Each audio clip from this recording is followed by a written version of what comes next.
What's up guys, welcome back to another video. Today we got 10 plyos that we love to do to help increase our athletes' vertical jump. So hopefully you guys enjoy this video. If you do, please give it a thumbs up. Please subscribe. We post new videos every Thursday, so make sure you are subscribed to catch all of them.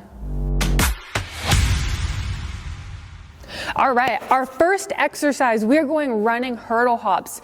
Y'all know how much I love this exercise. This one is all about changing momentum. So we're gonna jump off one, land on the other. All of our athletes say that it's like hobby horsing, and low key it is, but fantastic exercise. So I'm here off one, land on the other. I did that without warming up and it's early and that was not comfortable. But this is an amazing exercise to do. We have a whole video on this exercise. Changing momentum is key, especially when it comes to jumping, right? You're gonna have to go from horizontal into vertical. This is fantastic to work on that, to work on being stiff upon landing, to work upon being stiff upon takeoff, right? We're not loading it deep. We're coming out of our run, hitting it, popping up. All it is changing momentum, and this is an amazing exercise to do. Number two, we are going a broad jump to a box jump. Very similarly to the hurdles, this one is also changing momentum. When we look at an approach jump, right, we're running and then we have to hit the brakes and we go up. Horizontal to vertical. You don't want to lose any of that energy, that momentum that you have created. You simply want to redirect yourself from going forward to going up. So when we have a broad box, it is the same thing. We're working on changing momentum forward to up. So we start far out, you jump, and then you jump up. Forgive my jumps, I still haven't warmed up. I like to push it with our athletes, right? You don't want it to be easy and comfortable. You want them to have to jump from far out, so push it. Also, I like the boxes to be higher. If I wasn't so unwarmed, I'd be probably going about 36 inches, 42 inches maybe. Push it because you want them to gain that ability to hit the brakes hard and to pop up high. This is an amazing exercise. Number three, we're going a drop jump. I'm gonna go a drop jump slash a depth jump. Very small difference. A drop jump is you just have a really quick ground contact. So you hit the ground and you pop. A depth jump, you can load it a little bit more. So the key emphasis is not necessarily that ground contact time. Both are fantastic. They're just different. You use them during different times. This is an amazing exercise. We're gonna start here, gonna jump up as big as we can. My little baby jump in the morning. You can go onto a jump mat. We love to do that to measure. You can go onto a box, drop onto a box. You can go over a hurdle into a broad jump. Regardless, the point here is you want to be strong on that landing. This is helping to overload the athlete. As you're coming down, as gravity is pulling you down, you're increasing your acceleration, which means the forces at the bottom you're gonna have to produce are increased, which theoretically means that you can utilize those to have a higher jump. Now you have to have the adequate strength in order to do so, or else you're gonna collapse at the bottom. You're gonna be too slow at the bottom, let all that energy dissipate. However, when you do this correctly and you have that adequate strength, this can be a game changer for your jumps. Number four, we are going a triple jump. So I have two different variations of this that I like to do, but the key here is that we're working on unilateral power. Yes, when we're talking like an approach jump, usually it's double leg. Obviously you have single leg if you're like in basketball or something, but if we're talking like a volleyball approach, most approach jumps we go double leg, especially when you're doing an approach jump or a vertical jump test. Version one, we're gonna start on two. We're gonna jump, land one, jump, land on the other, jump, land, double again. So I go here onto one, jump, and I land two. One of the biggest things I see with that is people just turn it into a step. So instead of a jump, they'll jump and then they do a step like that. Pretend you're trying to jump over something, over a rock, a river, whatever it is. It's not a step, it's a jump.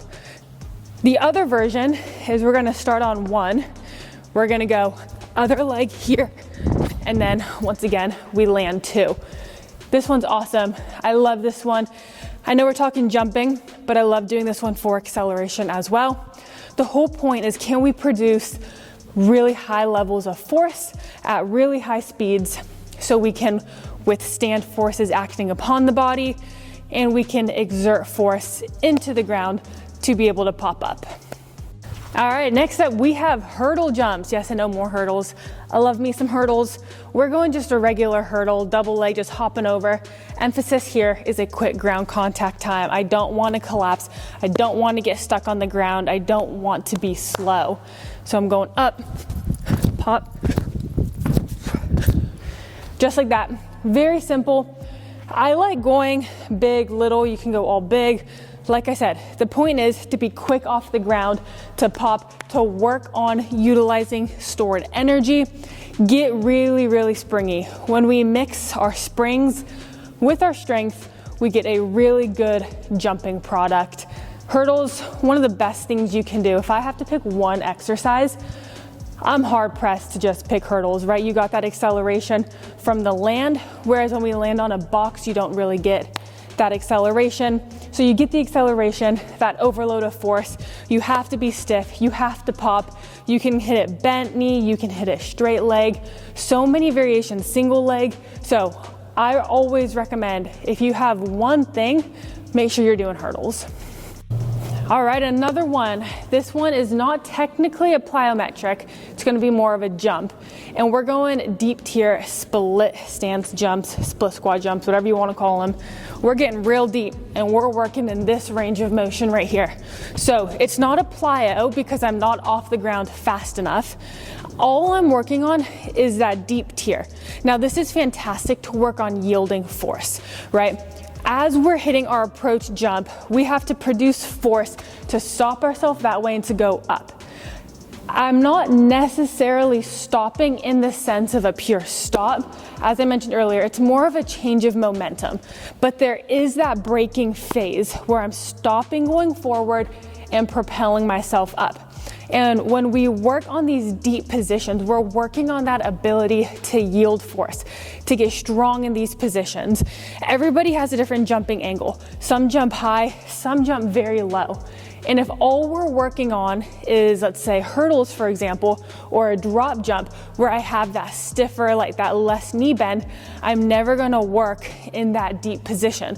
So these deep tier jumps, I like to start off my session with them.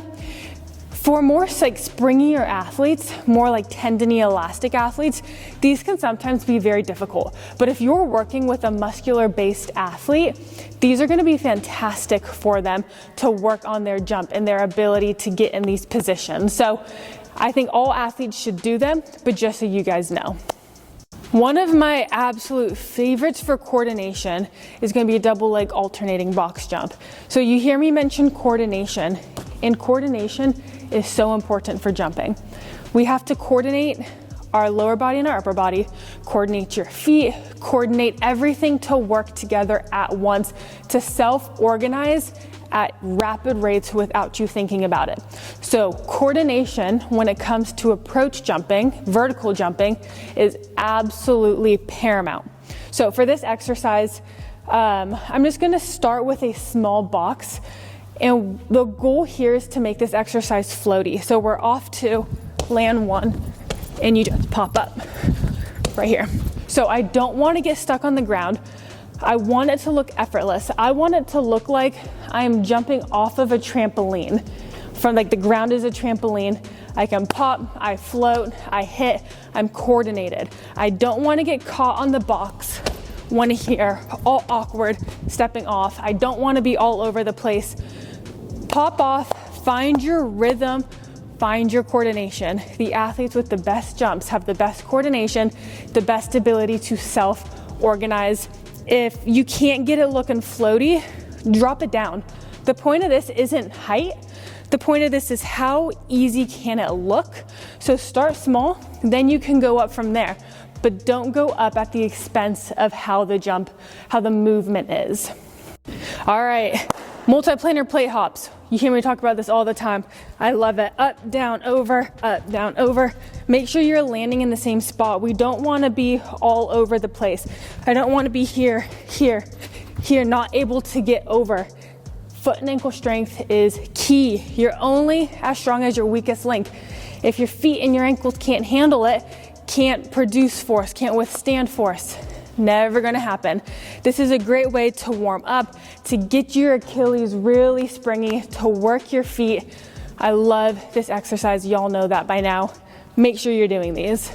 Number 9, we are going another version of a drop jump, but this one's gonna be a little bit more specific. So from this box, I'm gonna drop one foot, then my other, and then jump. So when we do a typical drop jump, I take one, I land two, I jump up. You can do it unilateral as well.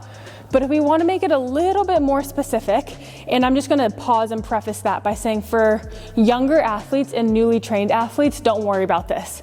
Hit your drops. You don't need anything this specific. This is going to be for someone who's trained a while, done jumps for a while, is plateauing, needs a little bit more of a specific overload.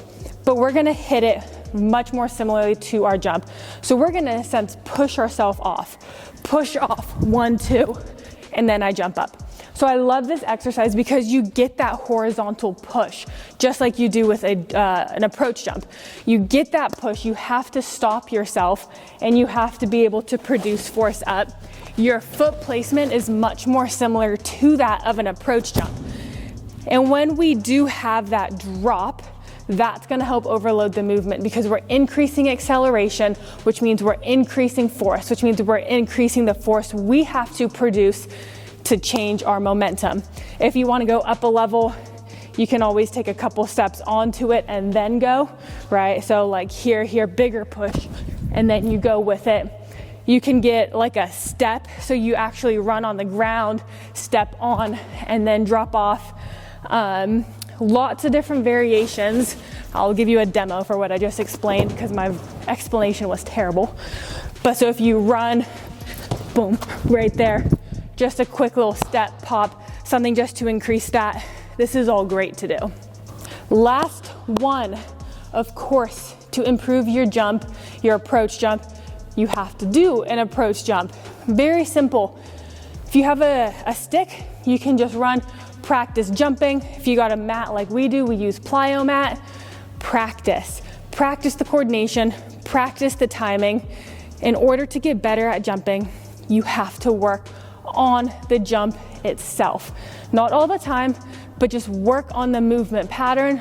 The more you do it, the more you watch people do it really well, your brain's gonna take that. Your brain's gonna take what it sees and it's gonna replicate, it's gonna duplicate that. The brain is so smart.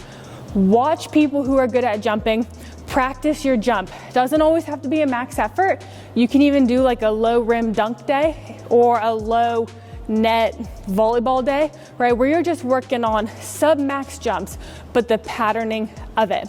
So hopefully this helps. I do have to say, make sure you are strength training. Doing these jumps is gonna help you tremendously, but you gotta have that strength in order to jump your best. I am a huge proponent of it. Smart strength is very important. So please give the video a like, please subscribe. Hopefully y'all enjoyed and we will see you in the next one.